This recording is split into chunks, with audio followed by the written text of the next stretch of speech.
The present administration has said the state will remain a safe haven for local and foreign investors.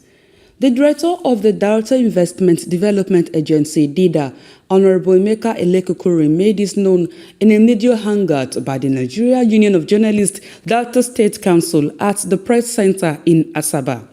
Honorable Elekeokwuri noted that investors would benefit a lot by investing in the state, as there were friendly policies such as tax waivers aside a secured environment and provision of land for their businesses to thrive.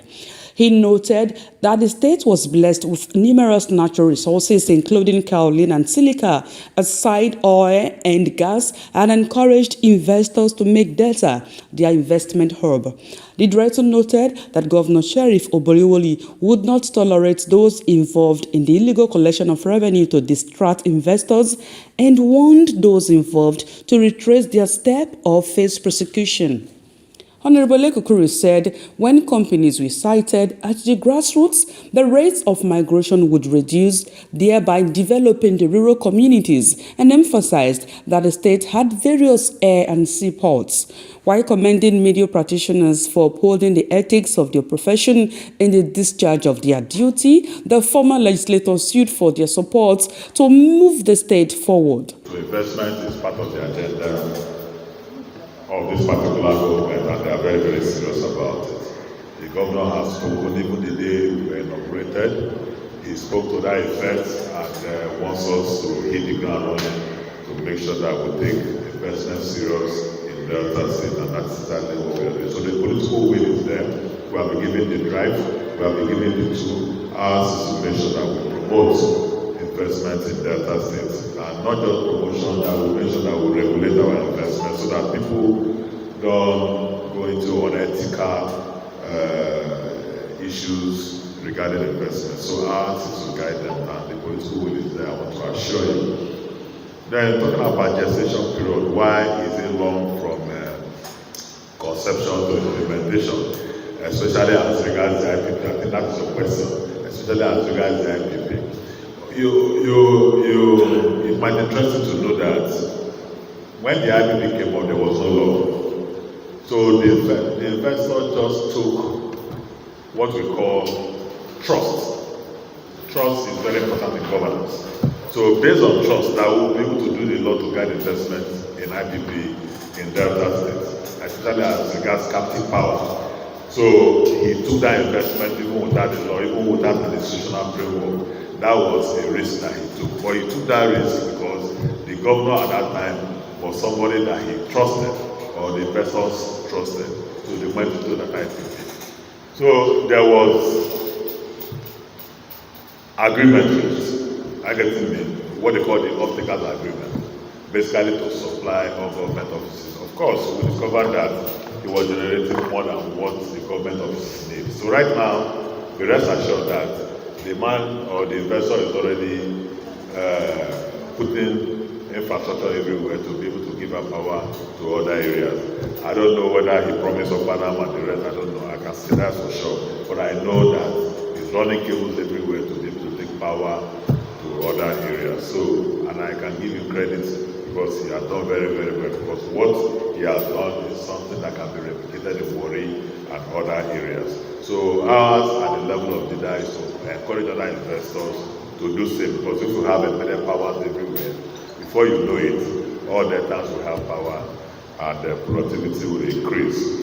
So if you talk about the Warri Industrial Park, the Kuala Industrial Park, the Washibu Agro Industrial Park, and the rest, and you talked about the Iselugu factory for training and everything.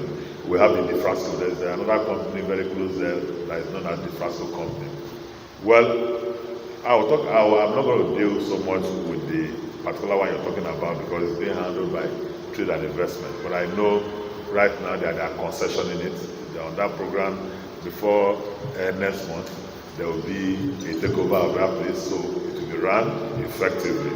DIDA is involved, but we're not the core agency that is involved in that. So the Frasco, there's a company that you see on your left when you're traveling on your left, that's coming up, known as the Frasco. That's supposed to be engaged in fabrication and metalworks. So we are at the stage where we need investors to bring in money to be able to drive that investment.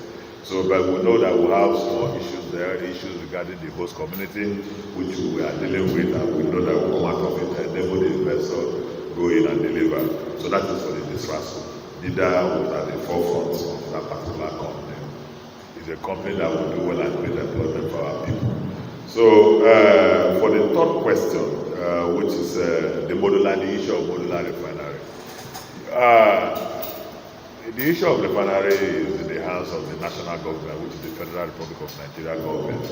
So ours is to drive investment in that area, but also to be guided by the national law, by the Act of Parliament, by the PIA. So we are not 100% in charge. If we are in charge, I will let you know, but we are not 100% in charge, but we are driving investment in that area. Ours is to make sure that we bring investors who are interested in building modular refinery. The ones that came before that you're talking about, they are having one or two issues with the federal government in terms of licensing and co. So when that is sorted out, definitely they will come and build modular refinery. Ours is to make sure that we guide them on how to get permits, licenses to be able to drive that investment as regards modular refinery. It's the market thing. It's the market thing. And what is the market thing? Ours is to speak to them, let them know the advantages, let them know, the return on investment and the security involved in that particular area. You can take a cow to the waters, or you cannot force the cow to drink water. But we must tell them the truth. Modular refinery is the way to go. Or even if they are producing, you can also tell them where to sell their product, because they will always sell their product where they will have the highest return on investment. So modular refinery is the way to go to create jobs. That's my target, to create jobs for our people. But not necessarily because we will have petroleum products in Delta State, because you can't tell them where to sell their products unless on ethical background or moral background. So we talk about the MOUs that have been signed before now. I can tell you authoritatively, I've been here now for almost 3 months. I'm not 3 months in office yet, but I know that before the end of this month, definitely I'll be 3 months in office. And I've studied most of the MOUs. The ones, when you sign MOU is a non-binding relationship, meaning that we have an understanding on how we're going to go about the business. This is what I'm going to do and this is what you're going to do. That is what MOU is all about. But there's no law that says that if you don't obey, this will happen. Until you go for that to do agreement in terms of participation in that particular business. So all the investments that we have in Delta State are not structured in the same way. In some cases, like we did with the UTM, the FLNG that is onshore, we have about 7% of that investment, and you know how much, if you have followed us up, you know how much we have invested in that particular project. But because we have 7%, it does not mean that we have controlling shares over the company. Ours is to make sure that we encourage them whenever they have challenges that we can resolve on our own, we do. But don't forget that it's the federal government too, being affected by the same macroeconomic variables that is affecting all of us, whether in terms of forex, in terms of inflation, or in terms of interest rates. So these people, when they come in, they are bringing in money from everywhere in the world. And most of them are dollar denominated. And if they are dollar denominated, it means that they are subject to exchange rate fluctuation challenges. So those are the issues that you must also consider. They look at them as, okay, is it good for me to come in now, or is it good for me to wait? Let's see whether the exchange rate will stabilize. At that point in time, as you know, that Delta State have no hand in that. We cannot control our interest rates, we cannot control our forex market. The MPRO, as at the last time I checked, is 26.75. What can Delta State do about that? Absolutely nothing. All we need to do is to follow up. When the investors are constrained by that, we're also following up with them to see how we can come in. We can come in terms of debt, we can come in terms of equity, we can come in terms of our expertise to be able to guide them on those areas of investment. So those are the reasons why you see all those MOUs, when they were signing it, and vis-a-vis the various elements that we have in Delta State in Nigeria, it becomes a problem to implement. But let's see how we can come at a middle point to help them drive that process. We are doing that, and I can assure you that most of them, we are looking at them critically and we are helping out. The governor of the state is very much interested. Those ones that he knows that we can implement, he's driving them seriously with investors, and the investors are also listening. The good thing is that we have a lot in Delta State. We don't need to market too much. Ours is to expose these investment areas to the public, and you see them running in. But we must create the enabling environment for them to thrive, and that is what the governor of the state is doing to do that. So the gentleman that talks about agri and insecurity, of course, it's obvious that everywhere we have the herdsmen and the farmers issue, challenges are everywhere. It's not just in Delta State, but all over.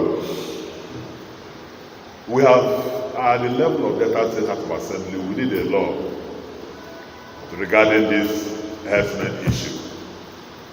Then at the level of institutions, we have also been able to see how we can implement the law. The problem right now is, if we continue on this trajectory of subsistence farming, which is the reason why our mothers and our fathers are going to farm every day, to farm every day and come back home, and on the long run have low yield. We are saying, if we bring in a mechanized farm, for instance, in tomato, in wheat production, in cotton production, in cassava production, in oil palms, it's difficult for these herdsmen because they will also be guided by high security networks. So because they have the expertise to be able to do that. That is why we encourage large-scale farming. Large-scale farming will definitely, the government will be involved, and these professionals that are coming to farm are also bringing the expertise as regards the security. So it's a win-win situation for everybody. So bringing in mechanized farming, large-scale farming will also curb these farmers' headers challenges that we have all over. We cannot be discouraged by insecurity. We will keep on solving that problem, and I know at the level of the state and the security agencies, they are doing a lot with the vigilantes, they are doing a lot with the anti-court agencies to be able to make sure that we combat insecurity. Last time the governor, appointed a lot of land security and waterways security to be able to drive this. So be rest assured that we are going there. We're not just going there verbally, we are going there with laws, we are going there with institutions. Thank you. The state chairman of the NUJ, Comrade Churchioyo, said the media would not relent in its role of providing the public with accurate information while maintaining its ethics. I would like to extend my heartfelt gratitude to each and every one of you for your unwavering dedication to the noble profession of journalism. Your tireless efforts in seeking the truth, informing the public, and holding power to account are the bedrock of our democracy and society. Today, we gather not only to celebrate our achievements, but also to strengthen the bonds that unite us as members of the Fourth Estate of the Realm. Others who spoke, including the former Vice President of the Union Zone F, Comrade Elekeokwuri, commended Honorable Elekeokwuri for his friendly disposition and promised to support the more agenda mantra of the present administration.